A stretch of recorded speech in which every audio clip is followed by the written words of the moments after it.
Hello everyone, really good to see you again, and I'm very pleased to be joined today by a lady who was the youngest funeral director in the country at just 18. And what I find so amazing is that Lianna Champ, that you didn't actually come from your background. It wasn't as if your parents were in the industry or anything, which I just find amazing. But I kind of jumped in with one of the biggest facts. But what we're going to talk today about is actually grief. And grief, which now that I've looked a little more into it, obviously comes in all shapes and sizes. And Leanne's going to direct us and talk us through the different forms of grief and how we can support ourselves at such times and also our loved ones. So now I've waffled on enough. Welcome, Lianne. It's actually not Lianne, it's Lianna. Yeah, yes, I saw something at the end, or Lianna. Yes, that went right through me. Yeah, good morning. Yeah, grief is kind of my life passion. And even though I wanted to be an undertaker from the age of 9, obviously my parents had no connection with any undertakers. I hadn't experienced death.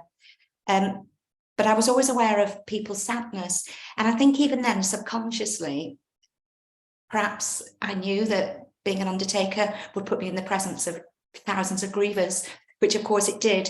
And even though I love funerals, my passion has always been grief, and in all its facets and every aspect of it.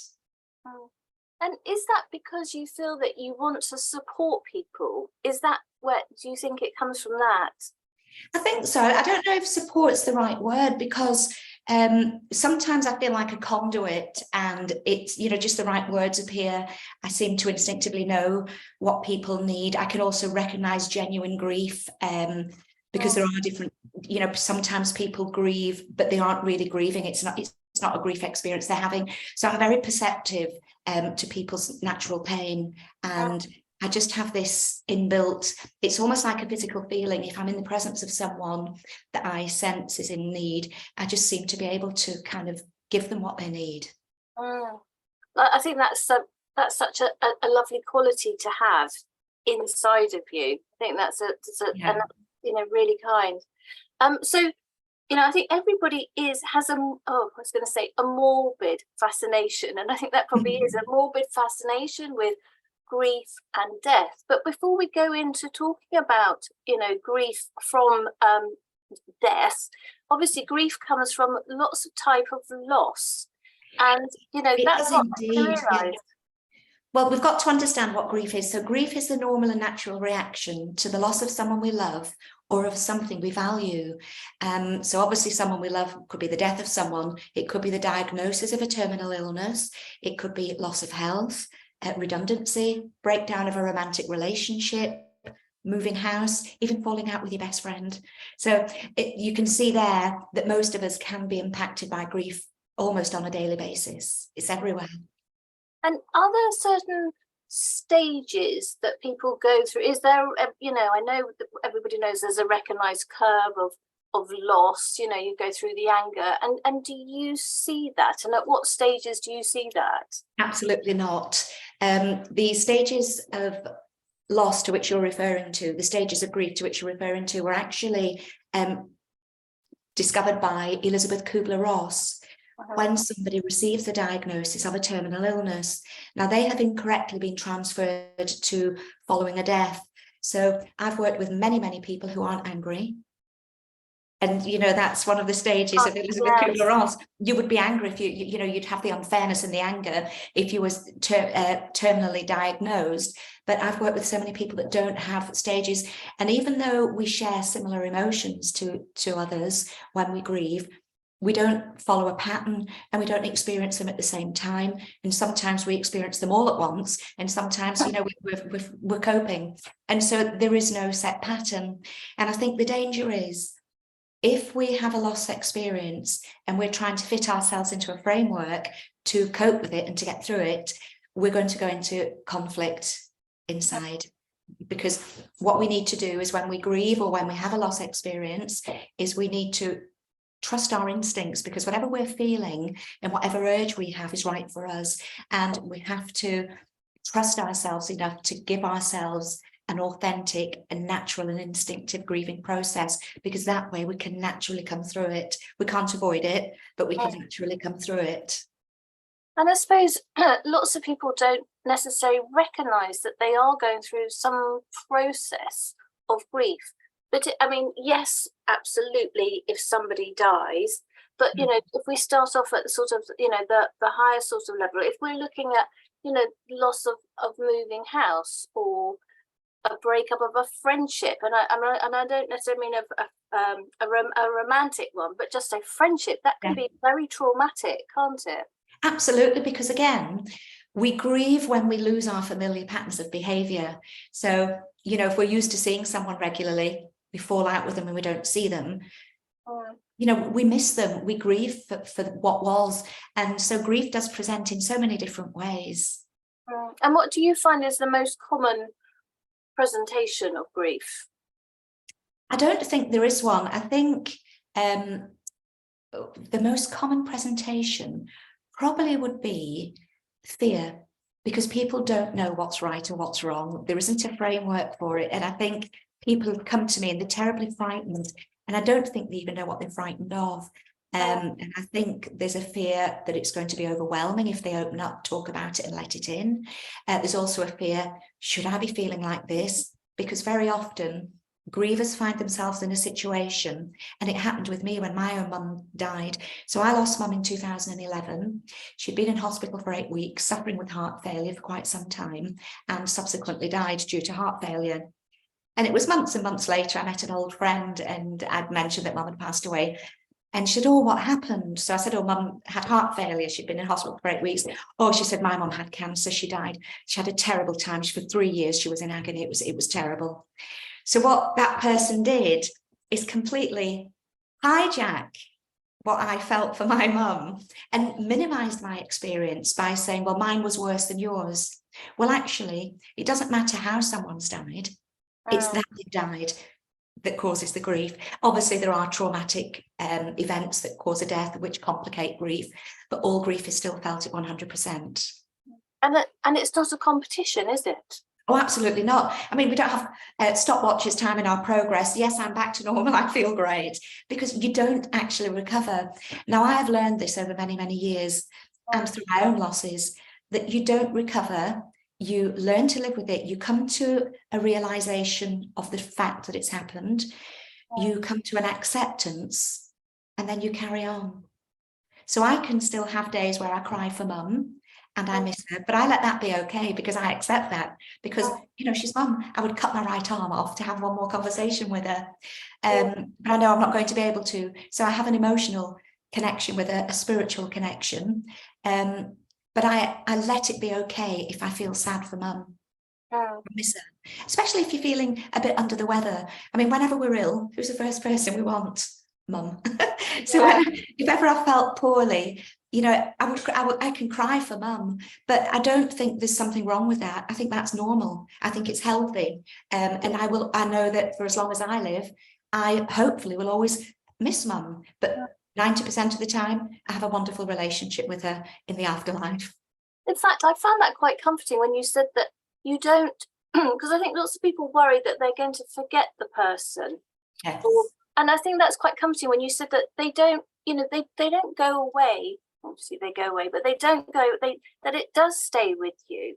But you just have a different relationship, I suppose, in your mind and your heart with that person. Well, you do indeed, because on the day of the funeral, your physical relationship with that person actually finishes, but your emotional relationship continues until the day you die. And so I think it took me 2 years to realize. I think for me, it was a very traumatic experience losing mum, because obviously I'm the grief specialist, I'm the funeral specialist, and people didn't know what to say. So they found it easier just to avoid me. It was very isolating. I wasn't fit for purpose. I had nowhere to go. There was no one to help. And I remember thinking, oh my gosh, if I can't find someone, what hope is there for everybody else? Yes. And obviously that was a bit of a trigger to the book as well. And I think I searched for mum so hard and so kind of like searching for her really deeply and not finding anything. And then the children would say to me, "Oh, Mum, you sound just like Nana." And I would say or do something, I think, "Oh gosh, Mum says that." And a very close friend of mine at the time told me, "You're always quoting your mum. Why don't you write all the quotes down in a book?" Because she was a very wise old owl, was my mum. And so I have this lovely book. I found this book with little hearts on it. And on each page is one of Mother's quotes. And I'm still adding to that book all these years later, from 2011. Something happens and I think, "Oh my gosh." And so I had that closeness with her. And when I find myself saying and doing something that makes me feel close to Mum, it's like medicine. I feel her and I know that our relationship continues. I mean, it's even better because she can't tell me off now, so I'm in charge of the relationship. She can't tell me I'm having a bad hair day or I've got a bit podgy. Yes, I mean, I'm absolutely fascinated, and I know that lots of people are very keen to understand, what do you say to somebody when they've lost somebody through death? But before we do that, and I know that one of the things that you offer is grief counselling. I mean, what are the stages of that? How does that, what does grief counselling look like? Is it something that you do in a day's course, or do you do it over a period?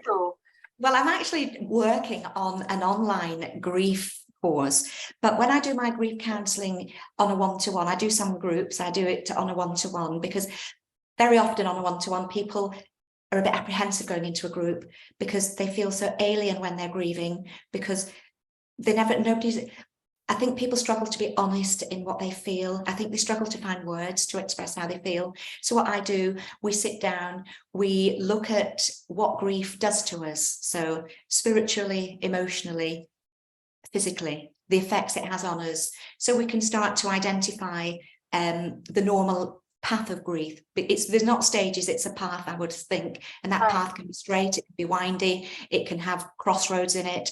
So grief is very much a path. And so we then look at the learnings that people have from childhood about loss. So we can find triggers. So if somebody's struggling with loss, it may be that their learnings haven't been correct learnings for them to cope with loss. And again, when we look at all those loss events that we can be impacted on a daily basis, we can see that we get to one loss and we just can't cope, because it's almost like a pressure cooker, and we've heaped so many different grief events into ourselves that we may overreact to a relatively small event, and then we know that we're struggling with unresolved grief. So I kind of peel back the layers. It's like peeling an onion. So we sit so I don't have a set pattern, because every person's individual, every relationship's individual. And I think one thing which I find is very successful in my counselling sessions is the ability to create this really trusting bubble that we go into, totally confidential, non-judgmental, not interrupting when we speak, no comparisons of each other. And there's this freedom of honesty. And I think people just fall into it and think, "Oh, this is amazing." And so we managed to create this harmonious trust bubble. Yeah. And I think it's also, what's nice going to speak to someone, like yourself, is that generally, I imagine most people don't already know you, haven't met you before. And so when they start talking, it's not as if one has language. It's not as if we talk about it every day. So we're experimenting with the language. Absolutely. And how we're going to express ourselves. And I suppose, and as you said, understanding how we're feeling, because for most of us, we might have had loss in different methods, but when we're talking about somebody particularly close to us who dies, it's a completely new ball game, isn't it? Absolutely. And I always encourage people, I mean, I'm very big on the power of the pen, and I don't mean typing on your laptop. I mean actually physically picking up a pen and, get yourself a nice journal and find words that resonate with you. I mean, if not sure of a word, use a dictionary. I think it's so important to be able to put how you feel into words. And I think you have to step back on your own, be still, slow down, and tune into what's happening inside. And I think once we find the language to share our feelings, that's half the battle in reducing a lot of the weight and a lot of that isolation and a lot of the questioning, because I think grievers question, is this normal? Should I be feeling this? And you can see it in a family. People will still say to me, Mum hasn't cried. Do you think I need to speak to her? Do you think she needs help? And so I would say, does Mum normally cry when something sad or bad happens to her? Or no, she's not a crying type. So then I would say, well, why do you expect her to cry now? Yes, Because she's been true to herself. People project, and I think that's really difficult for grievers. It's that projecting themselves, you know. So, for example, the lady with my mum, whose mother tragically died over 3 years with cancer, she projected, you know, mine was worse than yours, so, you know, you're fine. And they project onto you in so many different ways that it does throw you out of sync, and it throws you off that path that you're on. But I think language is absolutely vital to find those words that you can share. But not only is language vital, it's the ears that you're giving the language to that's vital as well. You need to get a good listener. And when I say a good listener, someone who isn't in conversation with you to have conversation. Because when we're speaking from a place of pain or a place of emotion, we're actually not having a conversation, we're making a statement. And when we make statements, we should be allowed to complete the statement, and there should be a little moment of silence. We don't like silence in conversation. But what silence does in conversation, it allows us to absorb what we've heard, or it allows us to purge of what we've said and then move on to the next. And I think really the art of conversation is very important. And this is why it's very helpful to write down your feelings, because it stops that interruption of somebody in conversation. And until we become better listeners, the power of the pen is magical. And that's absolutely fascinating, because, you know, and I know we're going on to talk about how do you support people who are going through grief. Yeah. And I think that, you know, that's one of those main things is, I've never thought about it. It's not a conversation. You're there to listen. Yeah. Have big ears and a big heart. Yes. Yeah. And that projection as well is really interesting, isn't it? Because, you know, you get projection of people are sort of telling you how they think they feel or you should feel. And then also, you know, a lot of us are, I say the word informed, inverted commas, by what we see on television. You know, absolutely. How people do it, how actors do it.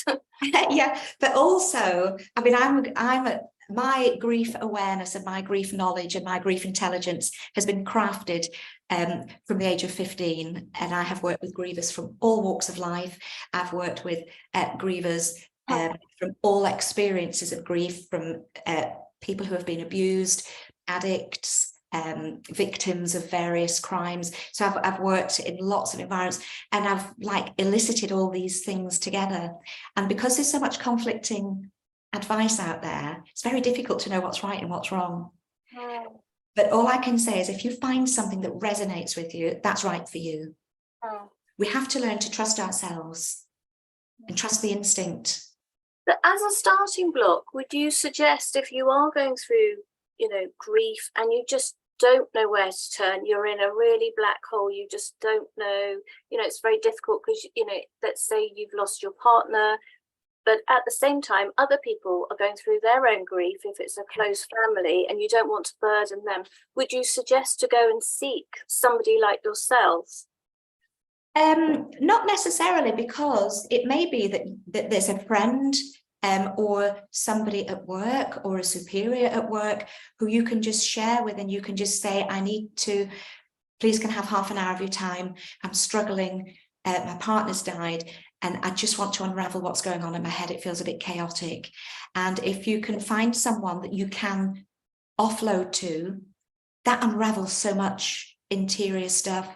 And it's being able to share how you feel without judgment or analysis or even comment, and particularly no comparison. And I think if you can have a go-to person that you know, you have like a listening buddy, if you can find someone like that, you don't always necessarily need to seek a professional, because there are various degrees of professionals in grief, and some of them just encourage you to talk about it, but to keep talking about it, and then to keep talking about it. And what that does is it just keeps you talking about it. So you don't actually, there's no nudges or there's no pointers, because they're not allowed to, because they're restricted by certain regulations. But people need pointers, people need little nudges, and people need certain knowledge is imparting to them so that they know it's okay.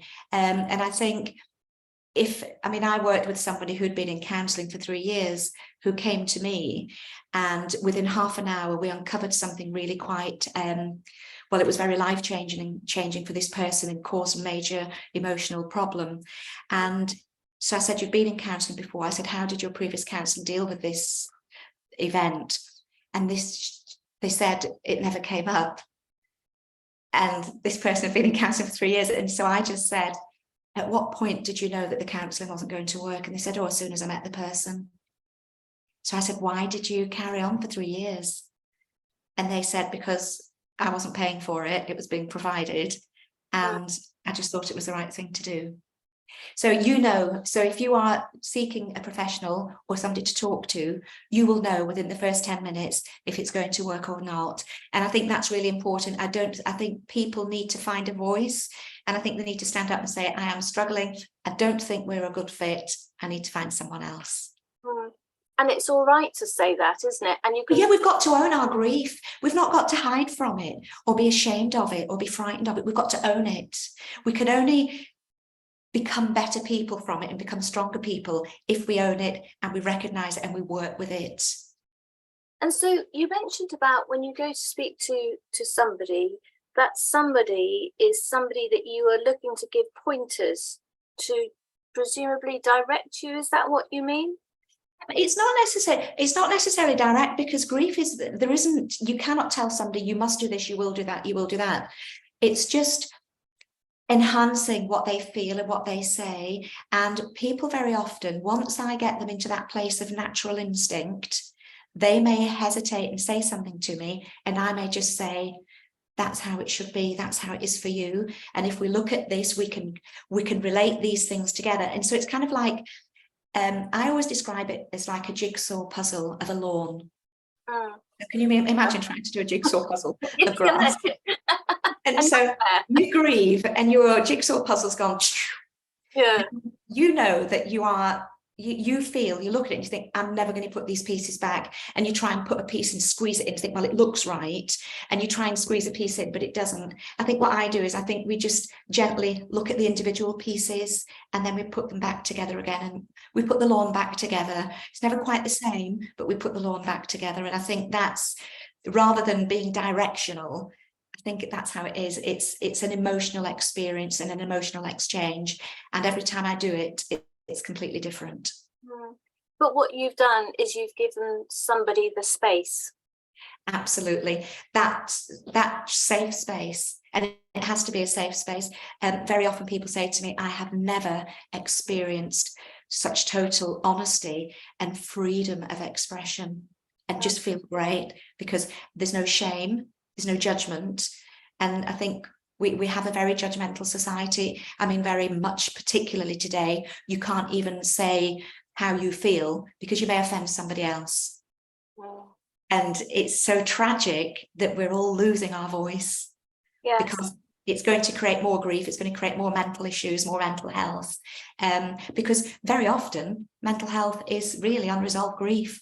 I mean, there are obviously genuine mental health situations, but very often people who have been diagnosed with a mental health issue, we can unpick it and trace it back to learnings about grief and to a particular loss event where the person wasn't supported and felt misunderstood and obviously isolated. And then they get into this horrible kind of like trauma of thought, and they've struggled to get out of it because they don't have the path. Well, it's like you referred to earlier, it's just like building blocks getting worse and worse. Yes. Too many things going to one. So one of the things is sort of being responsible, I suppose, for yourself, if you're going through the grief yourself, is to say, right, I'm going to go and find somebody and say to them, I want to talk to them and explain.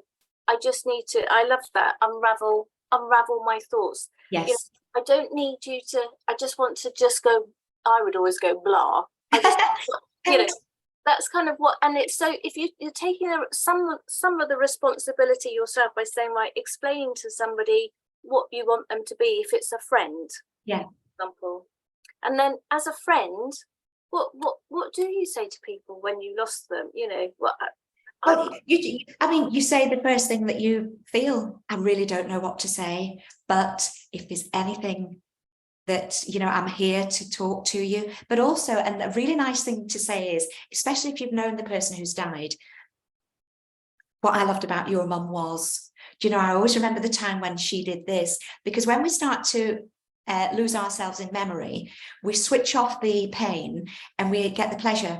And that, to me, I call that coming up for air. It recharges your batteries and it gives your heart and your mind respite for those moments of pleasure when you remember or recall that particular memory. And so I think it's really important to talk about the person. Very often people don't, because they think, oh, don't mention the name because they'll break down and then I won't know what to say. But no, people are preoccupied very much in the early days with a loss.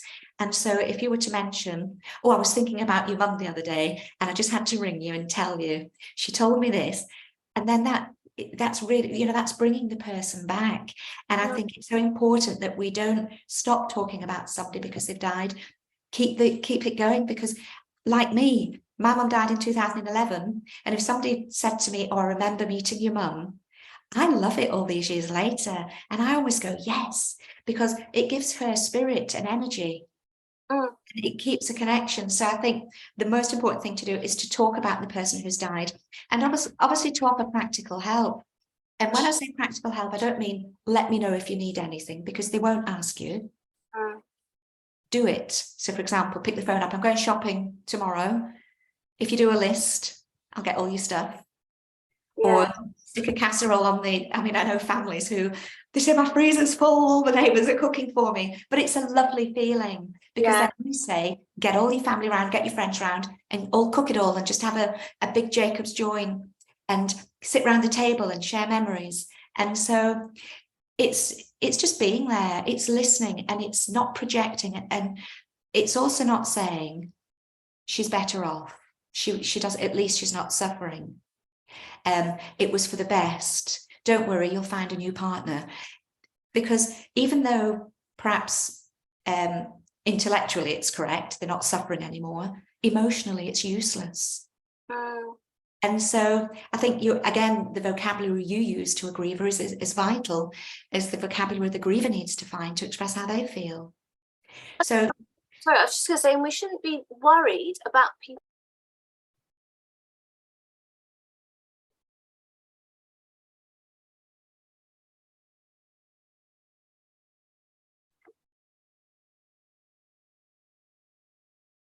Can you hear me? That froze. Sorry, you won't freeze. It's just me freezing. Right. You can carry on question. I didn't hear your question. It stopped. God, I can't even remember. That's how because it makes it very real for the viewers. Yeah, shows it's instant. I'll tell you what happened. I had my BBC News flash suddenly came up, which is what completely diverted my attention. Switch what I was just saying is that, you know, one of the things that you said is that you're very worried that you don't want to upset people, but we shouldn't worry about people crying. We're frightened, aren't we? To show. Well, we're not worried about people laughing when they're happy. No. And so sadness is a very equal emotion. Both emotions need equal expression. So it's very normal if we are in pain and if we want to cry, to cry. Tears are actually a very vital chemical reaction for the body. Emotional tears contain stress hormones and the body needs to get rid of them.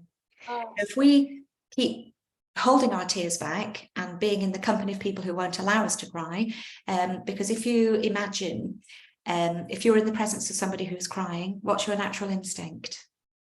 You try to soothe them, don't you? Yeah, you want to stop them crying. But that's the worst thing you could do, because if you stop them crying, you're breaking the emotion, because the crying is actually a purging of pain, of emotion, of everything that needs to come out. The stress hormones need to be released through tears.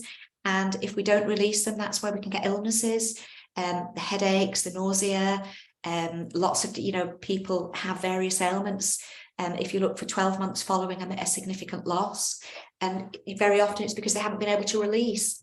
And if we touch someone when they're crying, we break the emotion, bring them back into the present moment. But what we've actually subconsciously shown them is you're not meant to cry when you're with people. So I'm going to touch you to stop it. Even though they haven't said it, their actions have so subconsciously the griever thinks, I'm not meant to cry. And every time they want to cry, they think, oh, I can't cry. And really, the best thing is just to say, let your tears flow. And when I'm with somebody who's crying, I say, don't wipe them away from your face unless they tickle. Just let them flow, let them come. Oh. You try and hide them and swallow it. And you also get that pain in your throat here in your Adam's apple. I mean, I get it, when I want to cry, it hurts and you try and swallow it. It's almost like a stone and it pricks and you try and swallow it. And the reason it hurts is because what you are feeling needs to be put into words. You need to speak and verbalize your pain because it releases. We're not looking for a cure because you can't cure grief.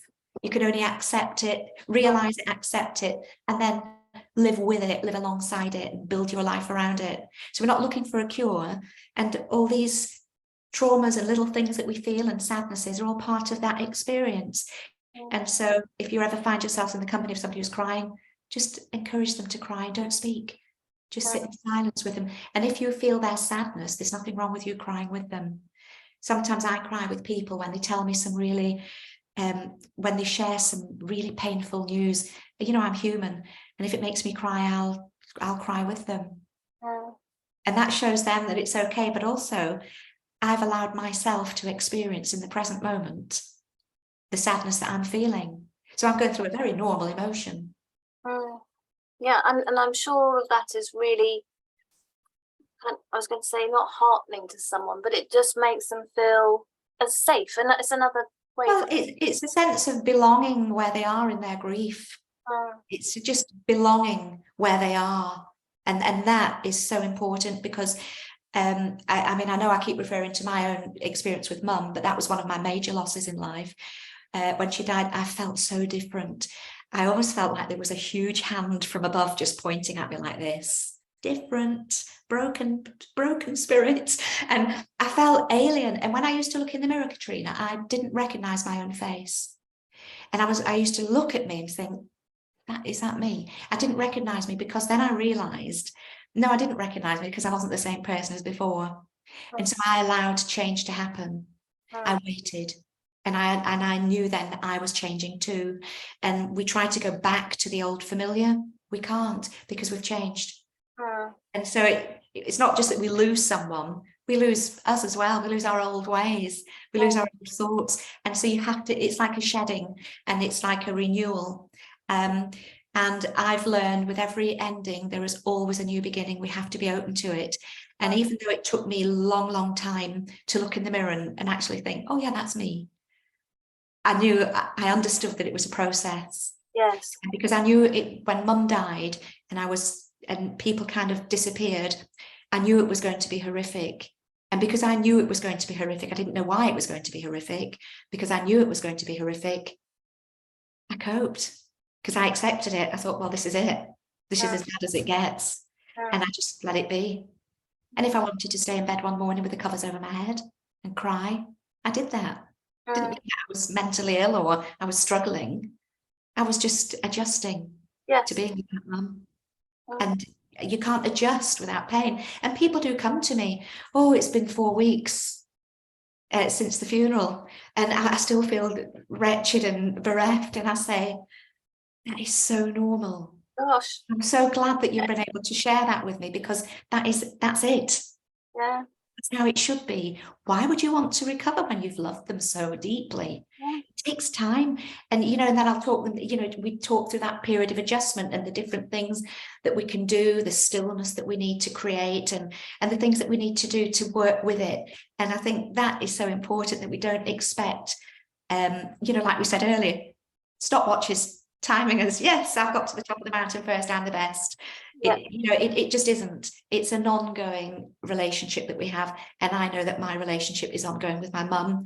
I became a grandma myself in December, on December the 16th, just gone. I'd have loved Mum to be there. But even that, I'm holding saying, and even the children were saying, oh, Mum, can you imagine Nana, how she'd have loved being a great Nana? And we talk about her all the time. And so you get to that place where you allow it. And what's nice is when, if anybody's watching this and they're watching you, and especially your face, when you talk about your mother, your face lights up. Yeah, it makes me smile because feel her, I do. And you know, I kept her ashes in a beautiful brass patterned heart on my desk on a piece of black velvet, and she was there for 6 years. And I used to pick it up and say, right, Mum, I need help. What am I going to do? I've got to make this huge decision. What should I do? And then I put it down and I'd think, and I'd keep looking, thinking, where are you when I need you? Sometimes I'd be like, oh gosh, Mum, I'd do anything to have you back. And then the answer would come. And I, in my little, you know, heart space, would think, oh, Mum's answered. But it's me who's answering it. But then I realise everybody we love becomes part of us. Yeah. We pick up their mannerisms, their thought processes, especially somebody very close to us, and we know what they think. And so even though I'm answering it, part of that answer was Mum's assistance in part of her knowledge. And so that I just thought was amazing. And then 6 years later, I had always had this thing about my hair. So I cut a big lock of hair off, sellotaped it to the heart, put it in a velvet box and buried it under her magnolia tree next to her memorial bench at our funeral home. And I got one of the lads, I said, dig right down under the roots of the magnolia tree and bury a little heart there. Oh. And so she's there. But I was ready to physically let go of that part of her. Kind of held on to it, but I needed it. And I think it's for people, it's finding what works for you. That was my little thing. And it really is finding what works for you. And the magnolia tree my mum gave to me, her memorial bench is there. And even if I'm dead and gone or whatever, I know it'll always be there. Oh, no, that's lovely. Yeah. So you mentioned earlier about your book, and we haven't mentioned about your book. Would you like to just tell everyone about your book? Yes, well, the books are really, I think it's, you know, from feedback that people, I always ask for feedback when somebody buys the book or reads the book. And the feedback has been, oh my gosh, I can pick this book up at any page and it talks to me. It's written in really succinct paragraphs. It's not like a story, but yet it's all connected. And it's a companion for anyone who's grieving or anyone who's got an impending loss, or anyone who's struggling following a loss. But also it's like a little rule book for life. It sets you up. And it's full of little snippets, because I realized when I was writing the book, even though it's called How to Grieve Like a Champ, I was actually telling people in lots of instances how to live. So my second book, which I'm working on now, is called How to Live Like a Champ. And it's all interconnected. And so I think it's a little life book guide, really. It also educates you about funeral homes, about the funeral process, about the different types of grief we can experience, and about things that we need to be on the lookout for. So, for example, negative coping mechanisms, because when we are impacted by a significant loss, nature throws us into automatic pilot so we can cope. And it's almost like the emotions shut down for a couple of days, and families can then register the death, they can do the practical things, and then the realization comes in and they start to sink. And I think it talks you through all the process, what to expect, but also it very much allows you the freedom to find yourself in it and to find your own path through. So it doesn't tell you what to do, but it nudges you, and you think, yeah. And people ring me and say, oh my gosh, it spoke to me, because I didn't know if I was doing the right thing. But because of the book, I realized that, yeah, it was okay. And I think that's the value of it. It teaches you so much more than just the grief process. So that's by Lianna Champ. Yeah. Grieve Like a Champ. Yes. Well, local bookshops or whatever they say. Yeah, it's. I mean, the hardback copy is available from ourselves, from Champs, but the ebook is available on Apple Books and Amazon. Right, brilliant. Well, I'm sure that will bring great comfort to people. Would it be insensitive to give it to somebody as a gift? Absolutely not. A lot of people do buy them as a gift. Yeah. Because, and I think, just going back on one of the things that you said is, rather than saying, how can I help, actually go and do something straight away that is practical, because I think that shows you mean it. Well, it does. And very often people do actually buy the book and then buy a candle as well, like a soothing candle, and give the candle as a gift and the book as to someone who's grieving. Oh, that's a nice idea. Yeah. Well, Lianna, thank you so much. I feel that I have really learned a lot of things, and I hope that there's nobody close to me that I'm going to have to go and impart my knowledge to it. You know, I think it's definitely worth having a conversation with people about these things, for sure. Definitely, it's so important, because what it does, if we can talk about funerals and death and dying with each other, it actually can bring us to a realization of what will be important to us at the end of our lives.